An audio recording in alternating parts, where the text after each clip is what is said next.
today?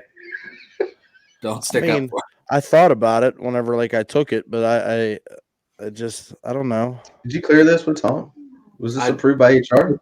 Consider it cleared. Okay, I'm running the fucking video. Dick face. Well, then edit that shit out. I Do it.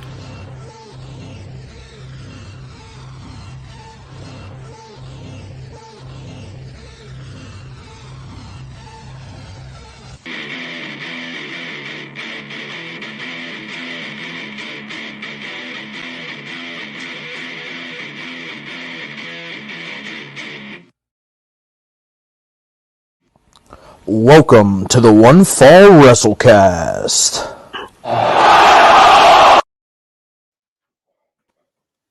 Gentlemen, how we doing? Wonderful. Today is a great day. It's been the best day. Tell us about it, Mom. Oh, well, okay. So good news. I am fat enough to get the COVID vaccine, which is cool because that means that all of that pizza and beer that I've been having, you know what it did? Moved me right up in that COVID vaccine line. Got my first one today, right here in the old left arm. So I'm rolling along. I am still on Lipitor though, so I don't have a heart attack and die. But that's give and take. I'm not gonna look. You'll be fine. So I don't have a heart attack and die. I'm gonna get my COVID vaccine so I don't die of COVID. All is right with the world. All your bases are covered. All of them are covered. What else happened today? The world became a little bit better today. Rush Limbaugh died. That's good. Wow. Yeah, good for him. All right, everybody. Thanks for joining us. Thanks for joining us. Hey, Tom, I'm glad you brought that up because when I fired up the old computer earlier to kind of set things up for today, somebody had commented on your WWE Trump Hall of Fame thing yesterday. Ooh, yeah, but it was more of a debate type comment, so you may want to jump in on that. Oh, where is it? Wait, there's a debate. There's no debate. I'm right. Just saying. I'm just right. This isn't a question that's up for debate. Listen, I'm just saying, pal. It was a pretty good question. It's not. It's not a. I mean, could it be a good question? I doubt it. Hold on. I'm going to read this out loud.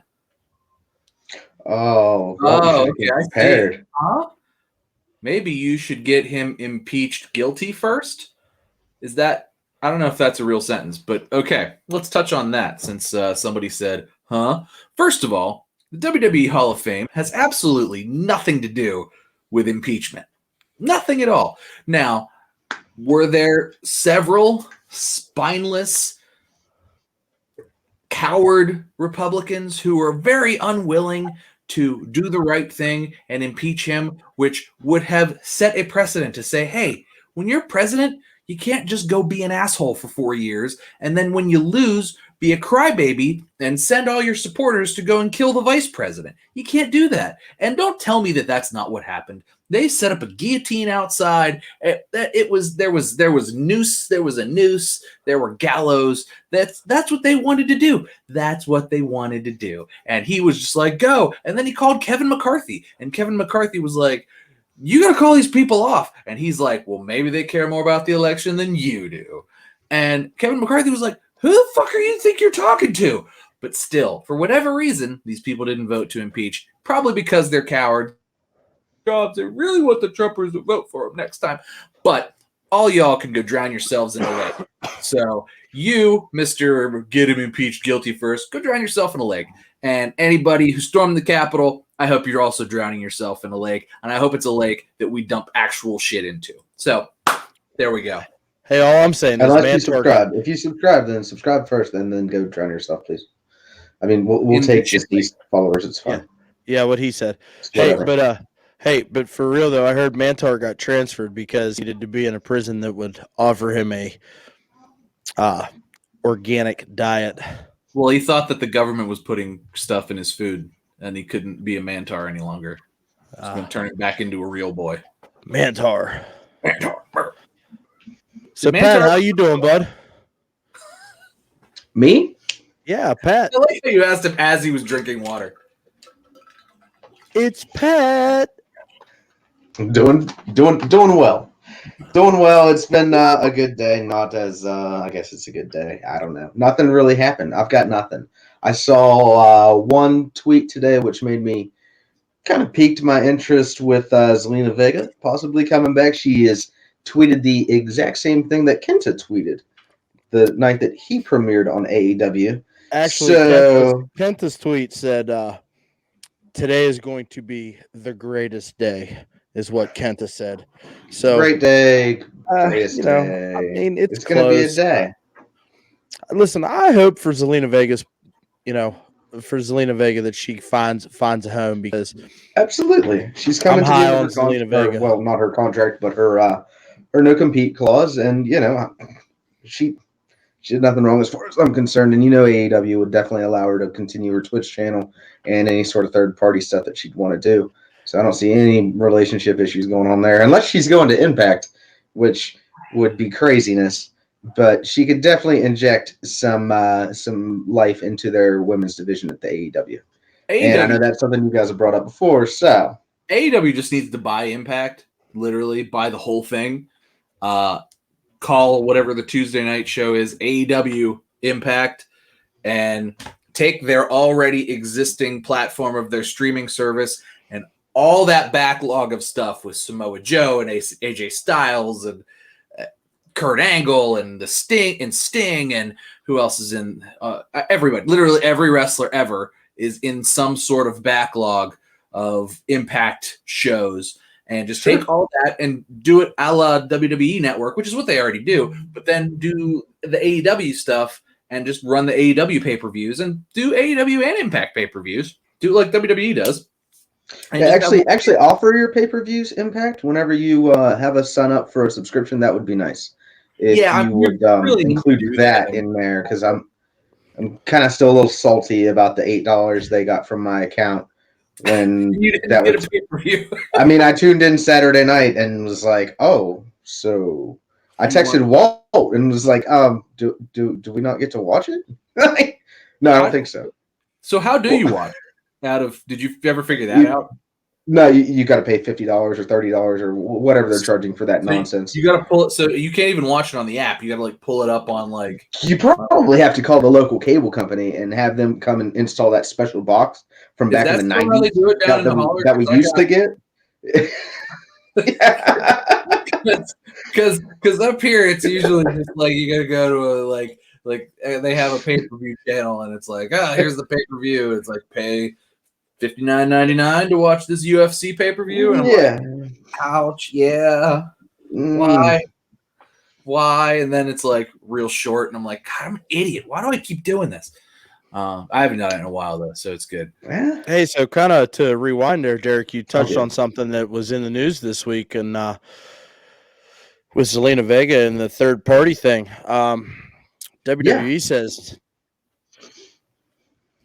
their third-party ban now includes Twitter and Instagram, Facebook, which means their talent's not allowed to advertise on those three platforms anymore.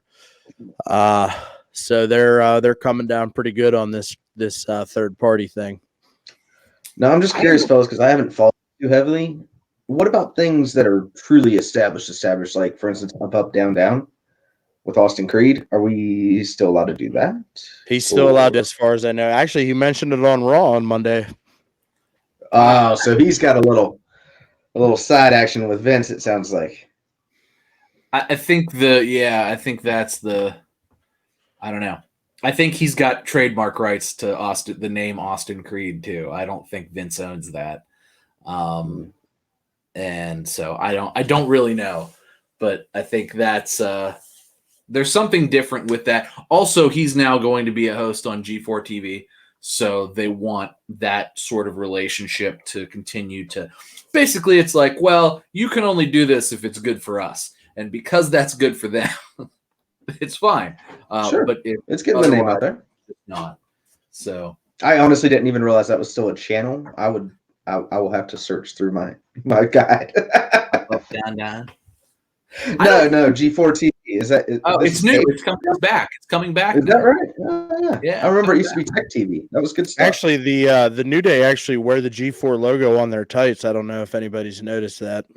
Seems like there's some. I haven't really noticed that, but it seems like there seems to be some sort of a working relationship there. So, speaking of working relationships, guys. Speaking of working relationships, so let's talk a little AEW this week, shall we? Mm-hmm. So something that I saw was interesting that come through the dirt sheets this week was Cody Rhodes has been quoted as saying, "There's no reason that there couldn't be a potential WWE crossover one day." I think there's a few reasons. Tom, why don't you go ahead and weigh in on this for me real quick? There's more than a few reasons as to why there couldn't be a WWE crossover one day. One, because WWE does not yet own AEW, and don't kid yourself, that at some point is going to happen. There was a point in time where it was like, oh man, WCW is going to put WWF out of business. That didn't happen. And WCW was a much bigger, much stronger force than AEW is at the moment, and WWE is a much bigger and stronger force than they were at that point in time as well. So no, there's many reasons as to why. One of them, of course, is Vince McMahon himself, because he just won't let that happen. That's not a thing. Over my dead body, pal. Yeah, and even over his dead body, like there's plenty of other bodies that need to be dead before that will happen, and there's just too many bodies. And that's not going to happen, particularly after Triple H called it a 2-bit t-shirt company. And after, it's just not, it's not going to happen for that reason, for number one. For number two, I feel like this sort of intro into, they've kind of come away from it lately, but I feel like WWE, or AEW rather, really had a chip on their shoulder when they started like a year and a half ago. And, they really were like trying to put the screws in WWE, and they really were doing some sort of unflattering things. Like if you remember back to Cody with the smashing of the chair, that was sort of, in retrospect, kind of dumb. It was kind of dumb at the time, but yeah, it was definitely dumb. Derek and I watched that pay-per-view together, but I was like, oh, look at this. He's breaking the Iron Cross throne. If that's not a shot at Triple H, I don't know what is. Right? And I'm actually glad you brought in the moment that was awesome. Yeah, you thought so. I mean, it was fun. Okay, so look, if you were a story that you're talking about, though, it had that as a thumbnail. It was nothing but clickbait. I mean, there's not a lot there for. Sorry to interrupt, Tom. Go ahead. I don't have. No, I mean, I was just going to say, it's not a, it's not just a one thing. Like that's one thing to say, but like Jericho particularly was just like on and on about it, and Moxley as well. And he was the champ. Jericho was the champ. It's not a thing that's just that it's, oh, there's no reason why. Yeah, there is, because they don't like you. No, I mean, point blank, they don't like them. Number two, there's not going to be a crossover until WWE buys AEW. And that at some point is going to happen. Tony Khan is at some point going to sell, and Vince McMahon and company is at some point going to buy, and that'll be that. That'll be that. I hate to rain on all the AEW fans, and the AEW fanboys motherfucking you right now, pal. I'm motherfuckering you right now. Look, maybe not this year, maybe not next year, maybe not 10 years from now, but that's gonna happen at some point. Tony Khan's gonna either run out of money. Look, if AEW doesn't grow, they can't even hit 1 million viewers on a weekly basis. Like if it doesn't grow up to that point and start to like really snowball a little bit, that could be sooner rather than later. And I know everybody likes to tout, oh my God, AEW beat NXT in the ratings, and that's fine. I don't care, but it's like AEW beat NXT in the ratings, but had less than half of what SmackDown got. Less than half of what Raw is a terrible show. Twice as many people watched Raw. Like, what was good this week? Yeah, you're right. It was honestly good. You got to kind of put a little asterisk beside that, because they've done all this during a pandemic. They had the worst timing as far as a rollout ever. They had maybe a month and a half, and they were done. Oh, that whole year. No, they didn't have a whole year. No way. Yes, they definitely did. They had a whole year before the pandemic fired up. It wasn't a month. Who are you shaking your head at? Hold on. How long do they have? AEW. Well, pal, we just celebrated our 1-year anniversary of Dynamite like a month and a half ago. Yeah, I'm thinking they premiered in January and then March. October We're talking 2nd. hardcore. October 2nd, 2019. Okay. All right. Okay. You're right. But was October, that might have even been the one stupid pay-per-view they did before they even had a real show. October 2nd was Dynamite. October was Dynamite. Okay. Gotcha. That's Dynamite. So October, so in October, November, December, January, February. So 5 months of Dynamite. Plus there was stuff for, all right, look, it was 8 months, okay? Because they had pay-per-views before. We're going to say AEW existed for 8 months prior to, and okay, fine. You're right. Dynamite only had 5 months. And they did well. That Double or Nothing pay-per-view was amazing. It was worth buying. I'll agree that it was amazing. Yeah, it was good stuff. Anyway, I'm just saying, we get into this. There's no way that weekly episodic stuff. It's easy to book a show every 4 months and make it make sense and make it look spectacular. But week after week, month after month, they've kind of missed the mark with a majority of the wrestling audience. I really think, and this may come from the Eric Bischoff school of podcast listening, but you've got to have an end scenario here and then work your way back and have an A section, a B, and a C storyline that you're working on. And they don't have any of it. It's just, there's no continuity. I'm going to throw this together this week. They had the Pentagon and, the what was that called? Something triangle. Death Triangle? The Death Triangle. The pack? Yeah.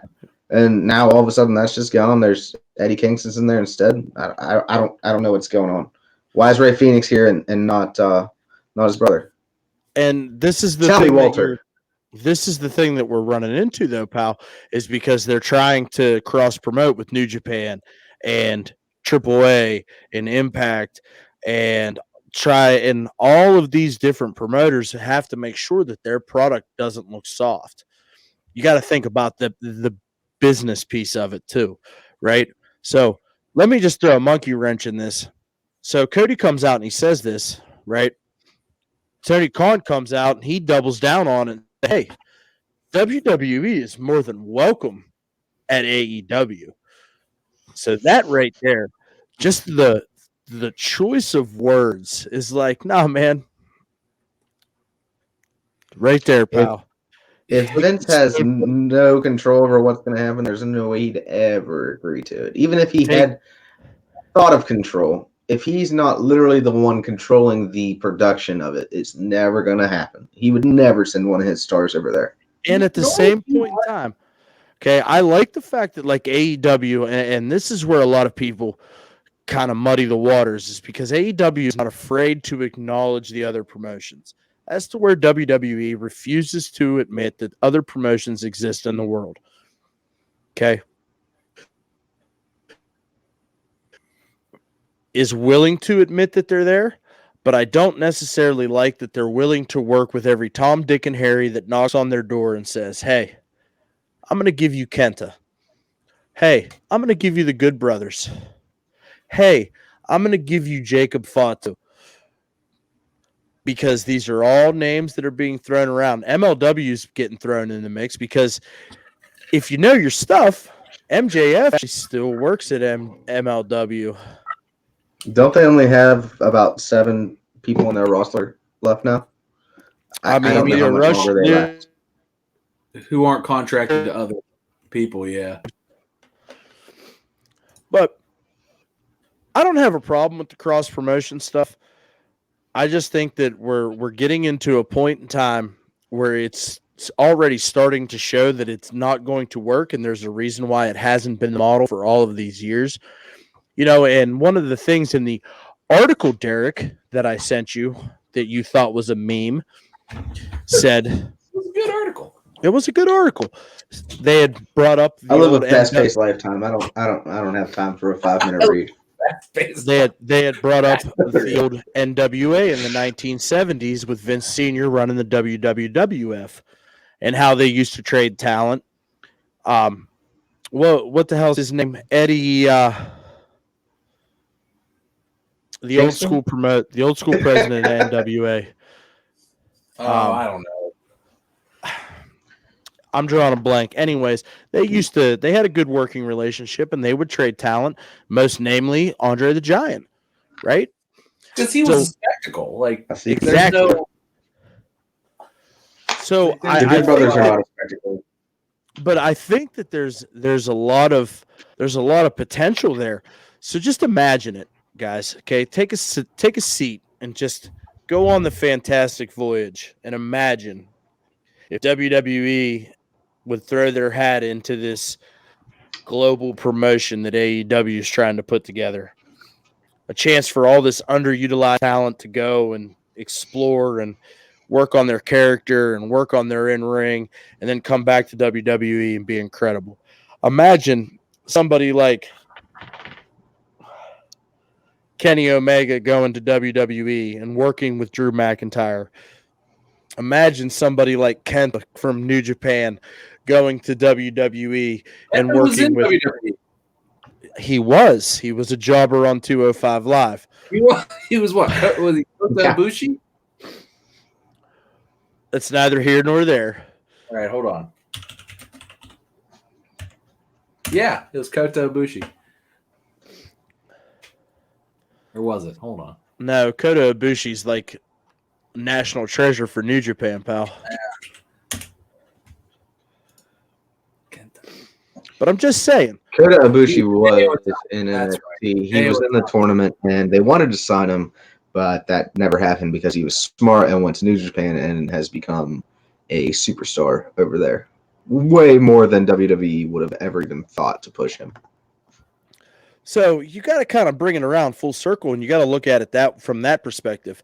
However, it's never going to happen, ever in a million years, because WWE refuses to admit that other promotions exist. Until Vince owns them. Because WCW existed once it was purchased by Titan Sports or Titan Entertainment, whatever they were at the time. Well, at that point, technically Shane owned them. If we're being storyline. That could have been cool had they not sent Buff Bagwell out there first. Like that was the problem. Man, they sent a dude who had never been over.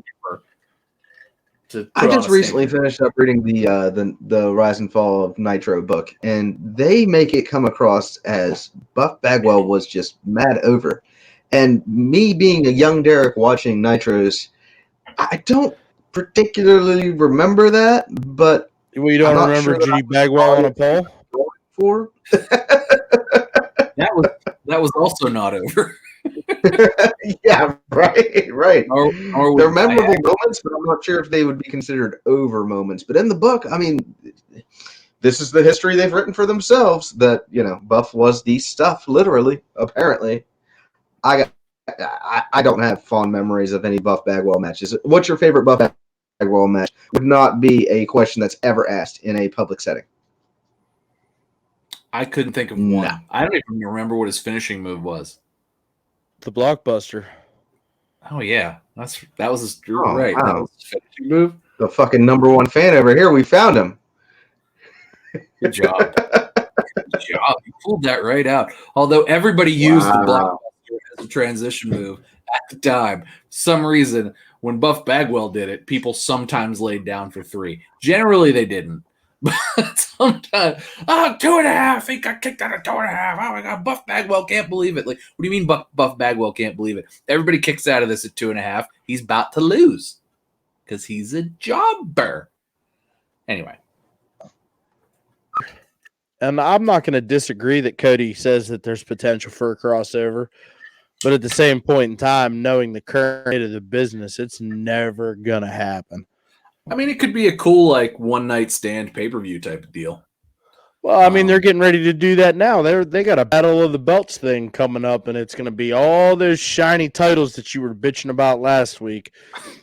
All wrapped up on the old pay-per-view poster for AEW. Battle of the Belts, boy. It's still dumb. Like, that's the thing that kills me is, like, Jon Moxley lost the AEW title, immediately shows up, like, because he's been the USA champ and for New Japan for whatever, since he left WWE. And, like, he just shows up the next week with a different belt. Well, on 2 years now. Yeah, it's like, oh, they stole my T-shirt. Well, I got another T-shirt. This is, I don't know. It's just, the evolution of it all. He's a collector. He's just got him at home. He just put a new one off the shelf. I don't think WWE wants to get mixed into that either, where it's like, they feel that their championships are the most prestigious. And I know that was like one of those things where it was like, they sort of diluted it a little bit in the 90s because there was a lot more title changes back then. But lately, that's not been the case. And it's really... Even though we have 17 belts under the WWE banner, but... not really. I mean, there's a lot...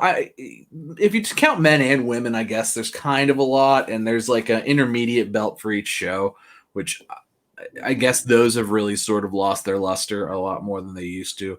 Like, I really like the United States Championship has come a long way from where it was myself. I mean, yeah, I would agree with that. I get where you're going with it because I can't say the same about the Intercontinental. It's historic and it's awesome as far as looks go. I love it, but between the two of them, I really think the United States Championship has really started to become, the more desirable of the two. Yeah. The thing is, though, it hasn't been defended in months. Yeah.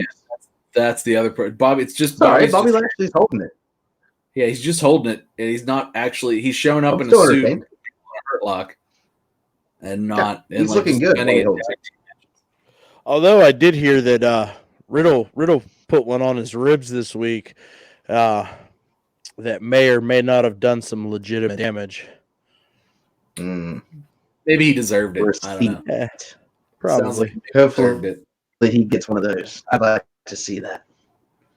Yeah, I cannot be a Riddle fan. I will not do it. It's so terrible, bro. Your one-liners do nothing for me, bro. Well, you don't like bro nuts? No, I don't like bro nuts. You didn't like the Broserweights? No. I am not down. I am also not down with Bad Bunny being the 24/7 champion. I get that the 24/7 championship is somewhat of a throwaway championship, but come on. Somewhat. Pat Patterson was the 24. R-Truth has worked so hard to make that thing mean something. Pat Patterson was the best 24/7. I'm going to disagree. I think Gerald Briscoe was the best 24/7 champion ever. He did Patterson for it. Oh no, Patterson was the best because we lost it. He's laying there. You stooge. Hey, let's not forget that Maria Kanellis pinned her husband for the 24/7 championship when she was pregnant. I forgot about that. Yeah, that's right. And then nobody else would go after her for it. Yeah, and then he ended up pinning her on an exam table while she was getting checked for baby stuff. They actually did have a baby though. That's the thing. That was a Vince storyline for sure. Hey, so since we're kind of crawling into the weeds a little bit, hey, so how about like Raw Talk and Talking Smack have kind of like over the last several weeks given us some gems. They've been oftentimes better than the actual shows, like than like the promos and stuff on WWE. Like it's those have just been better. Like if you're looking for storyline talking about wrestling, that's been better than watching and listening to what people are saying on the wrestling programs. I mean, Paul Heyman on Talking Smack this week. I mean, did he shoot on Sami Zayn? Said Sami Zayn was a prick, and that he absolutely, as the director of talent or the executive director for Monday Night Raw, held Sami Zayn down because he couldn't stand the guy. Like, I don't know, but I liked it a lot. I think he's just, yes, that's just perfection. Yeah. I mean, I don't think it's a shoot. I think it's a work, but I like it. Oh, it's definitely a work, but it's fun. That's what I want. I want to have fun. It feeds into Sammy's here for character. A good time, not a long time. It feeds into Sammy's character, which is great. It lets Paul Heyman do what Paul Heyman does best, and we get the benefits of that. It's more please. In all seriousness, man, like I hadn't watched wrestling in a couple of weeks. I just haven't had time. So I've been coming in here winging it, right? So I sat down and I watched some wrestling this week. Fucking Roman Reigns, man, how good has that storyline gotten? Dude, I've been singing those praises for months. It just keeps getting better. That's what to watch. Like if you want to talk about if you want to look at what they're doing between, on AEW as far as non-existent storylines and week in, week out. Must see TV. Yeah, people get pulled out, people getting put in. On Friday nights, I oftentimes have stuff to do, but I'm like, man, I gotta watch SmackDown. I gotta see what happened. Yeah. Honestly, that's the first time I've felt that way about wrestling in a long time. Is oh man, I really want to watch and see where this Roman Reigns storyline goes, see what happens next. And that's honestly the last time I think that happened was when Seth Rollins was the Intercontinental Champion, and he was coming out every week just issuing open challenges, and then he and Dolph Ziggler feuded over it. But you had guys he and Finn Balor put on what may have been still to this day my favorite match I've ever seen in my lifetime, and it just happened randomly at the start of a Monday Night Raw, and it just they tore the house down, and it just and from there on that was I gotta watch Raw because I want to see what Rollins is going to do. And, then that all kind of built into, he was still Dean Ambrose at the time, but Ambrose coming back and then the Shield reunion and all that stuff I thought was great. But from then and then now to this Roman Reigns stuff, that was sort of the last time I was oh, I really want to see where this goes. I like what Drew is doing as a champion on Mondays, but I don't feel like he's got a lot of help. You know what I mean? No. Hey, and speaking I of know Seth you guys Rollins, really enjoy the Drew aspect of it, but I'm gonna say I really just don't care about what's going on with Drew, to be honest. I don't care about the feud between him and Sheamus, and it's just there's no let's say my DVR has 3 things and there's a scheduling conflict on Monday night. Raw might get the axe. Because I'd much rather watch it on Hulu anyway. Oh yeah. Listen, pal, I'm just saying WWE's not feeling that storyline either, which is exactly why they put Drew McIntyre in the Elimination Chamber. Yeah. Right now. He's going to drop it? No. I do like the Elimination Chamber, though, as a gimmick. I think it's a good gimmick. Yeah, it's fine. I love the Elimination Chamber. And I don't mean that in the patented Tom way of being fine. It's decent, To me, it's there's 2 of them now. One of them is always really, really good, and the other one, I'm wait, who won that one? What happened? Last year, I couldn't remember. Just thinking about it, who the hell won the men's Elimination Chamber match last year? I know I watched it. I watched the women's one. I love the women's one, and it was the Miz and Morrison defended the tag titles, and it was oh. Well, that's nonsense. Why would I care about that? Yeah. Well, that's how about they're not doing a women's elimination chamber this time around? I know, that's a shame. What? So Lacey Evans gets pregnant, and then we can't have the elimination chamber anymore because everything's all jacked up? No. You know why, Derek? Derek, do you know Enlighten why? me, sir. Sure. That's why. Because the Rated R Superstar is on the prowl. And it's going to go 35 minutes. Because we have to cater to our senior citizen legend contract members once a year. Bring them around, get them their payday so they can hold the title one last time because he doesn't want it, Walt. He needs it. He needs the championship. He's freaking trash. I'm so over this. It's the same shit all the time. What? Fuck that. No. Look, I understand the saying that about Goldberg, but Jesus, Edge? Yeah. You retired. Your back hurts. He was gonna die. He wasn't even All it is his episodic television show on Sci-Fi completely bombed, and now he needs a little pop to his character so that he can get back on the silver screen. He was in Vikings. He's not even How many people watch Vikings? A You lot, did? No. actually, pal. Vikings is an incredible show. You know what I watched? I watched Nightfall that came on after Vikings because fuck Vikings because Edge was in it. Ed was only in like the last 2 seasons or something. I've never seen He wasn't Vikings. in the first like 5. Full disclosure here, but I do love Nightfall. That comes on after Vikings. Hey, pal. Or at least there was always a rerun of Vikings on before that. Hey, pal. Yes. Hey, pal. Yes, Vince. You really think I'm just going to let you sit there? Game of Adam Copeland. I threatened you earlier that whenever you cut that whack-ass promo on Edge, about Edge, not on Edge, I should say, as you know, you had to get on that nipple real quick since he was going to pop here soon. That there might be some retaliation as far as a rebuttal goes. So, you know, go ahead and fuel the flames, sir. Just allow me to enlighten our wonderful audience on the type of wrestling fan that you are. Okay. You were the type of wrestling fan that spends $8.99 on Impact every month.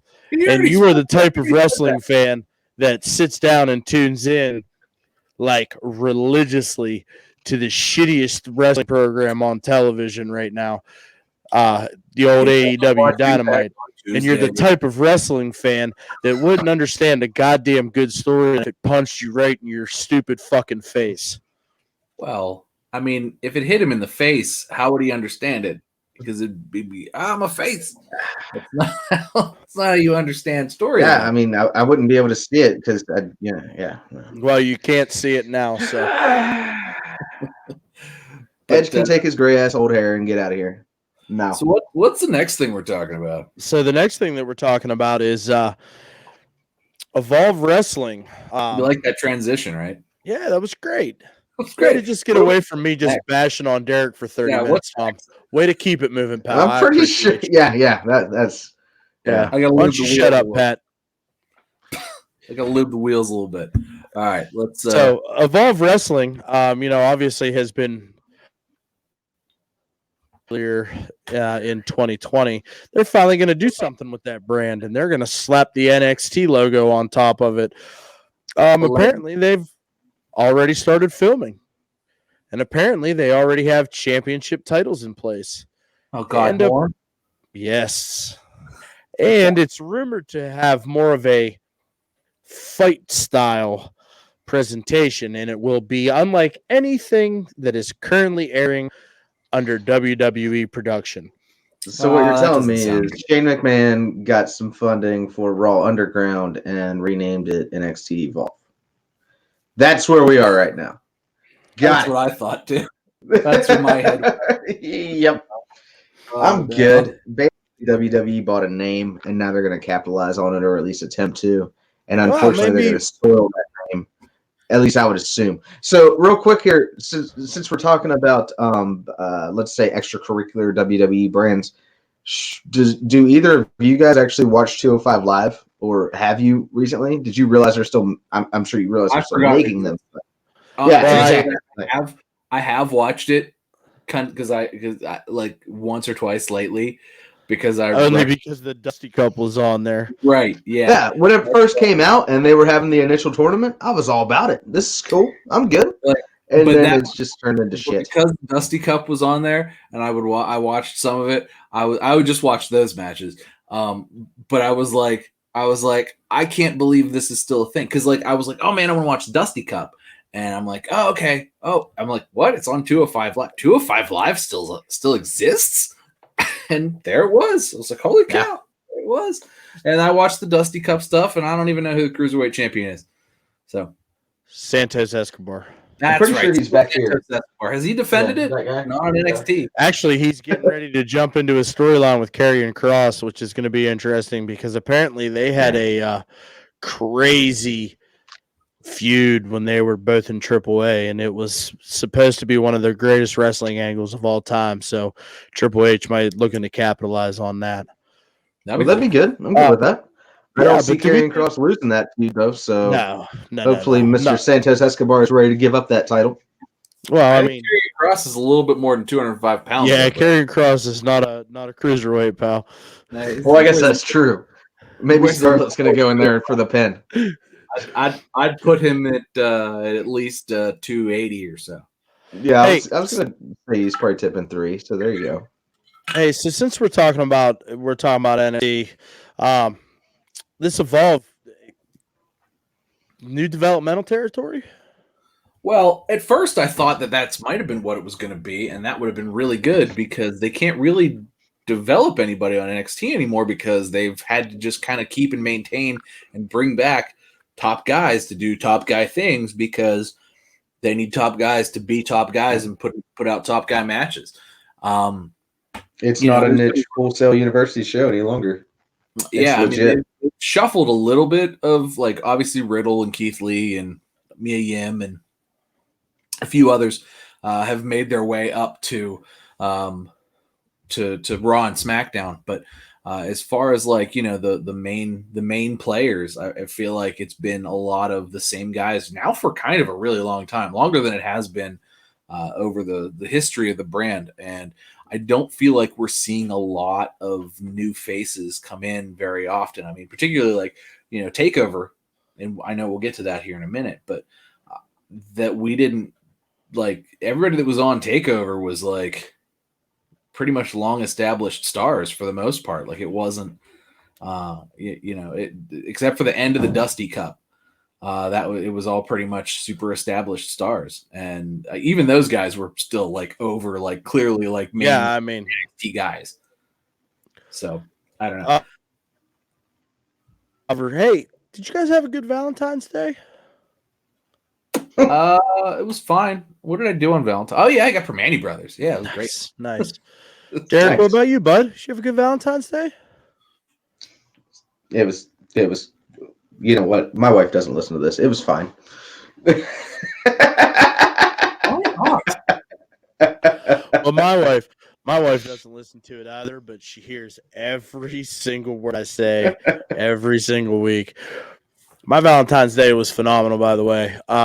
I know you because it was Vengeance Day. It was Vengeance Day. NXT Takeover. Oh, you Vengeance motherfucker! Day. What a good. I didn't watch it that day, but I didn't either. But what a good pay-per-view, though, fellas! Right? Awesome. It was spectacular. Yes. So hey, let's just go. Yeah, go on. I can't wait. So let's just go ahead. Let's go around the horn real quick. Let's talk Vengeance Day. Derek, what do you got to say about Vengeance Day, bud? Let's just say it was a complete love-hate relationship for Vengeance Day. Overall, amazing pay-per-view. This pay-per-view easily had an early match of the year candidate. I literally wrote that in my notes beside it. And well, yes. I'm keeping a spreadsheet currently. So whenever we have the survey at the end of the year, it's definitely going to be included. Yeah, okay, yeah. Cool. Kushida, like Johnny Gargano.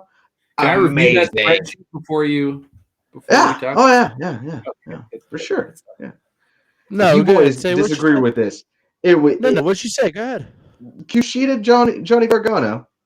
Oh, best match I've seen in forever.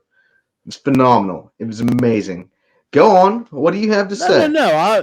That was for Tom because he looks like he's ready to jump in and slit your throat. But I'm not. I'm not. Even if he wants to, he's wrong. So it doesn't matter. I want you to continue. Hold on. No, this one I don't have anger. I have logic. But go on. Kushida and Gargano. It was a long one. Yes. It was a long and worth every minute of it. We actually had this conversation. Yeah. Oh wow, the face. I wish that there was faces on the podcast because other than the YouTube version, they're gonna miss out on that little snippet there. Maybe that'll drive some traffic. But yeah, I gotta say, man, I freaking loved it. So I got pretty the what was the opening match? I think it was No. What? What do you want? No. The opening match was the women's. Yeah, it was the Women's Dusty Cup. Please continue talking about Kushida and Johnny Gargano, please. Tell the world what you told me in a text message. I'm waiting. I'm pretty sure I've just basically covered that, other than the section of, to be honest with you, Kushida should have won the title there. Yeah, I did say that after many months of shitting on Kushida. But the issue with where I know you were going to try to go with this, Kushida mark. Oh yes, he's completely a Kushida mark. But okay, let me just give you a little logic on this, though. As we all know, the heel traditionally will call the match in the ring. Are we all in agreement on that?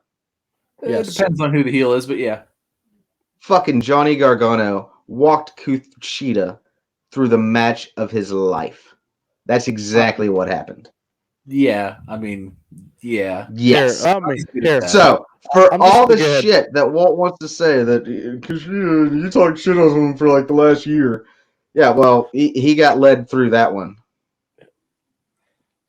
Johnny Gargano is one of those guys where if you can't have a pretty good match with him, you probably shouldn't be wrestling. However, you need to tell Johnny when enough is enough, because for some reason, Johnny Gargano never gets tired. So he just wants to wrestle you for like 40 minutes. And yeah, honestly, after 15, I was good. They should have like kind of made it a greatest hits 15 minutes, got it nice and tight, because Kushida was blown up by the end of this, and was like, Kushida's not super crisp anyway. But the end, I felt like he sort of seemed blown up and a little sloppy there, somewhere toward the mid end of the match, which was many minutes in. Another thing that I saw, like, I really like this pay-per-view a lot, but I'm about to like speak ill of it, I suppose. So there's that. That match was good. I liked it. I could see how people could like it and consider it a match of the year candidate. I don't necessarily believe that long matches make them better, though, and I feel like that it just went on too long, and that's AEW logic, pal. Yeah, it's for me. It's like once you hit that, like, you shit or get off the pot. I don't really like to watch super long matches. The women's title match started out real strong, and then I only watched the replay, so I don't know if I missed something, but there was like a botch somewhere, and like it got cut short, and I think it had to do with Io, and I think it was when they were outside of the ring and she jumped off. I think she hurt herself because everybody else got back in the ring, and and Io was the one that did the offense. Everybody else got back in the ring and went back to wrestling for like 5 minutes before Io showed up and just moonsaulted and won. And they kind of didn't even catch that really well when she came in on the camera. So I really do think there was a botch there that cut it short. But it started out really strong. Really, for me, I felt like the story of the night and really where everything was, and everything just was crisp and looked good, and was Pete Dunne versus Finn Balor. I'm not necessarily the biggest Pete Dunne fan, but I love Finn Balor. And that was like, to me, that was the best match I've seen in forever and ever and ever. And I was confused initially when, not confused really, but I was like, why the hell would Undisputed Era save Finn Balor? And I'm like, yeah, I guess that, like, they have respect now. Kyle O'Reilly and Balor have respect. So that was cool. And it was like, it seems a little funny, but okay, whatever. And then when Adam Cole flips and turns heel on everybody, super kicks Balor, super kicks O'Reilly for sticking up for Balor. And like, you got Roddy just like, what just happened? And like, Adam Cole walks out. I'm like, yes, look, I didn't like Adam Cole as a babyface, and flipping him on and making him a heel, it's awesome. And Adam Cole needs to be a heel most of the time, if not all the time.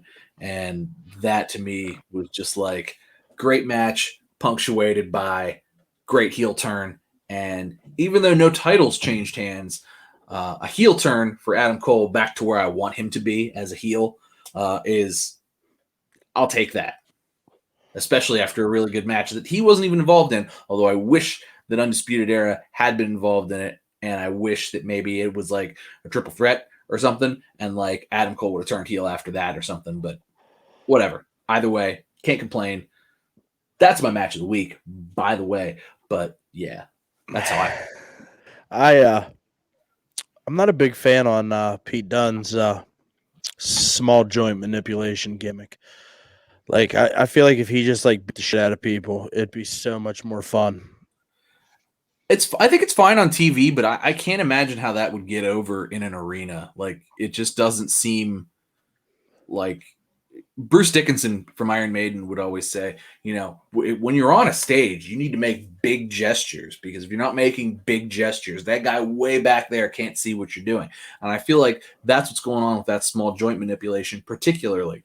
Some of it's fine when he stomps on the hands and stuff, and like that stuff's fine.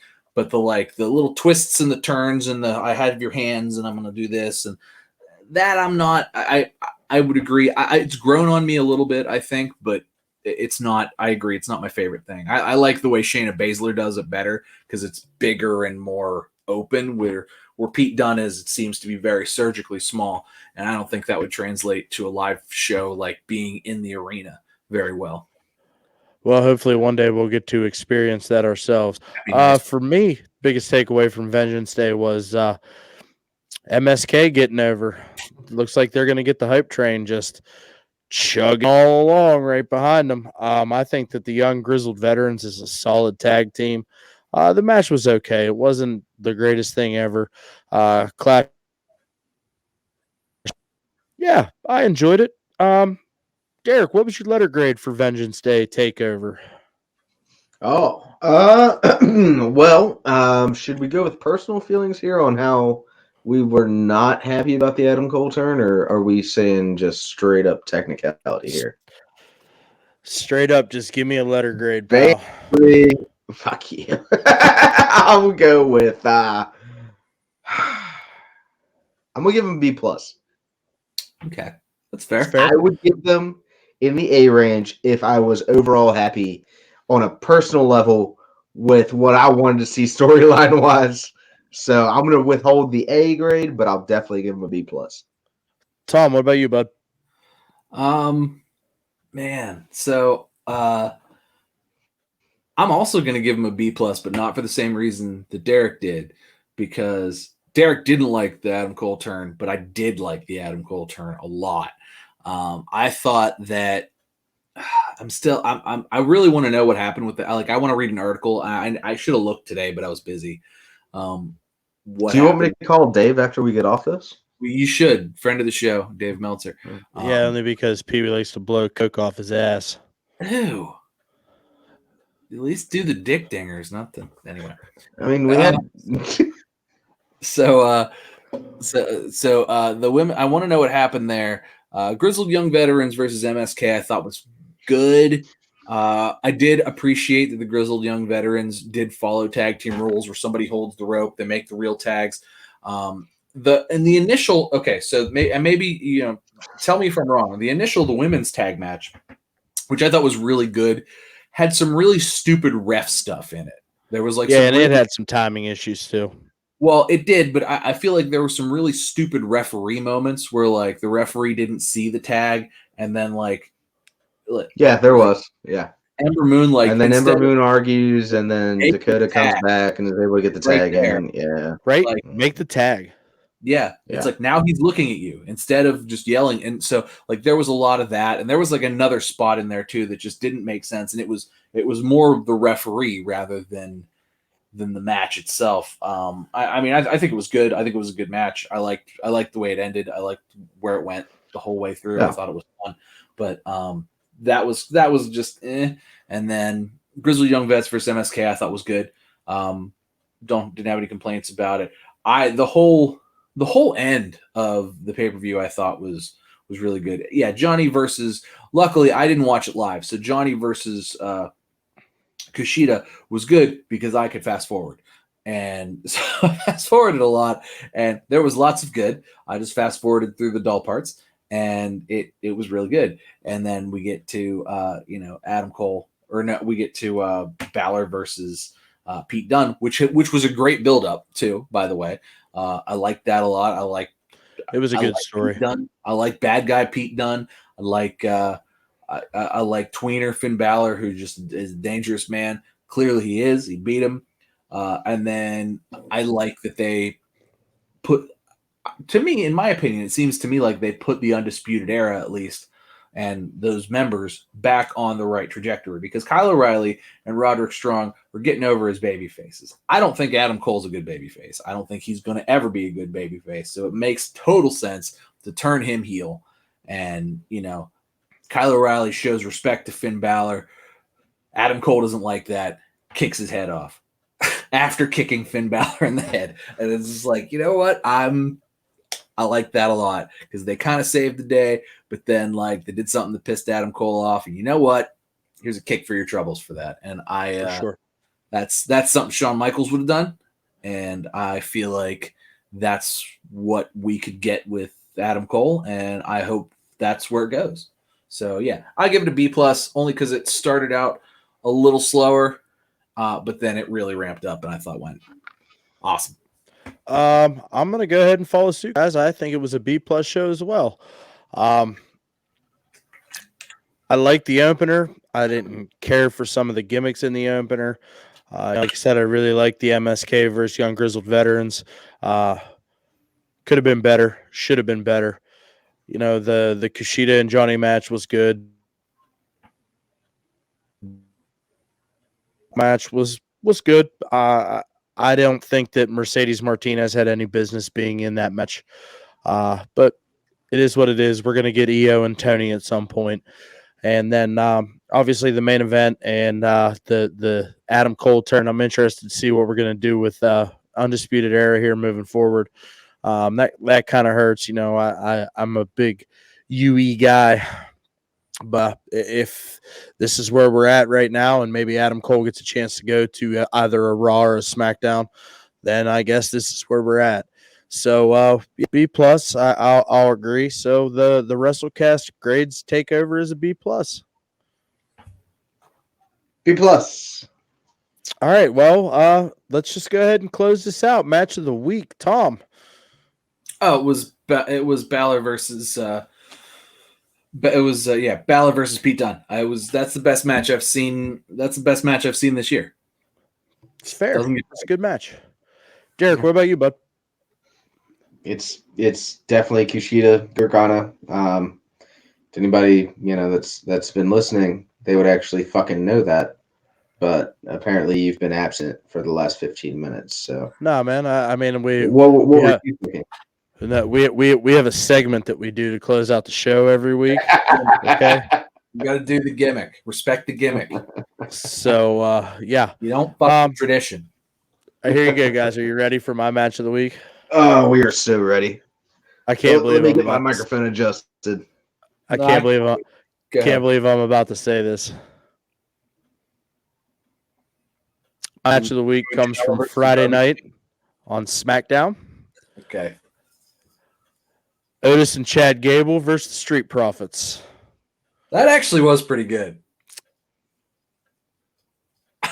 I enjoyed the match, man. Otis gets me with this, oh yeah, and Chad Gable trying to be all serious and shit, and it's like, bro, Shorty G, bud. You have to own he that. He is not Shorty G. Don't give him that. He's not. Man, that's but listen, my man. That's so terrible. They did that. My man can go. Yeah, man. Chad Gable's good stuff, and so is Notice as well. The Street Profits are the Street Profits, man. They're going to show up. They're going to entertain you. They're going to go when that bell rings. I really enjoyed that match, and that's my match of the week. That's it's a good one. SmackDown was great. I can't hate on it. Yes, I mean, to watch SmackDown is just it's I wish it wasn't on Fridays, because I'm always doing stuff on Friday. But it's that one show that I'm if it's on and I put it on, it's well, there goes my Friday.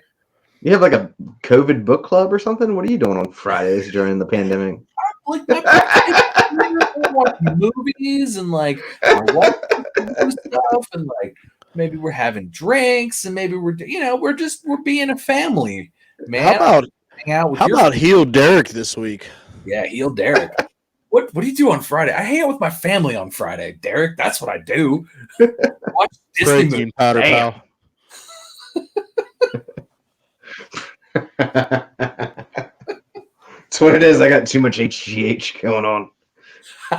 Been pounding the shit here lately. Me and Sean T and Insanity, it's got my hormones all jacked. Maybe it'll help you grow a beard back. Maybe help your facial hair a little bit. Yeah. I guarantee you Beachbody has a fucking chemical for that. Oh my goodness. Rub it all right, we're gonna wrap this shit up. Yeah, we're gonna wrap this shit up. PlayStation X, heard. It's a cross. It's an X. Know what you're talking about. It's totally hold on. cross. This is an X. Yep. That's an X. This is a cross. Japanese people are weird. But it's an X. But it's a cross. But it's even orientated on the controller as it should be twisted in a quarter round clockwise fashion. It's not a Jesus cross. Which will then make it a cross. that would call it a plus sign. Well, that's because you're North American, you know. Wait, what? It's different. Follow us on social media. Yeah, addition symbol. Click the like button on this video because it has that. Tell me why I'm dumb. And you can be mean to me because I don't like Rush Limbaugh and I'm happy that he's dead. And down in the comments below. And you can listen to the listen part on the listen stations. And don't be too mean to Tom. He cries in the evenings. He's not. Please. He's sensitive. Oh man. Just tell me. Tell me exactly how you feel. I really want to know. Hey, Tom, the people want to know. Did you get a haircut this week? I did. Look at that. He looks. Oh, Tom Fresh. Yeah, looks. Look good. at that. I did not get a beard trim this week. It happens. I trimmed up my beard a little bit too. It's hard to tell on this camera, but like I'm looking really handsome right now. I haven't shaved in like 6 months.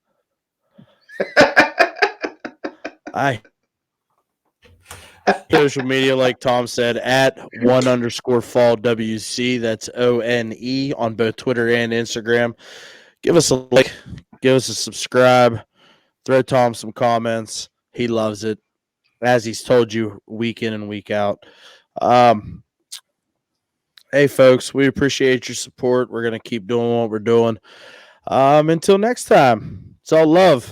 Thanks for hanging out. One Fall WrestleCast.